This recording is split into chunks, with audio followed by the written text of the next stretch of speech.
Është jashtëzakonisht shqetësuese formulimi i fjalive dhe jo vetëm kërcënimi që e ka bërë Aleksandër Vulin, që njihet si shovinist në politikat dhe qëndrimet e veta, por ai realisht jo vetëm që ka kërcënuar Kosovën dhe individët, por mbi gjitha ai ka thënë se shërbimet sekrete serbe janë të njohura që kanë bërë edhe më herët veprime të tilla dhe rrjedhimisht ai në një formë ose tjetër ka pranuar se shërbimet sekrete të Serbisë kanë vrarë njerëz në Kosovë dhe kjo kur vjen për një njeriu siç është Vulin, i cili për një periudhë caktuar ka qenë edhe shef i BIA-s, shërbimit sekret të Serbisë, por po ashtu ka qenë edhe ministri i mbrojtjes, ministri i brendshëm, pra gjithmonë në aparatin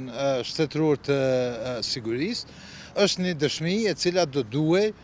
të alarmonte diplomacinë në Kosovë dhe të alarmonte pastaj edhe diplomacinë ndërkombëtare, sepse Vulin e ka inkriminuar veten dhe shërbimin serb të sekret për vrasjet që ka ndodhur edhe më herët.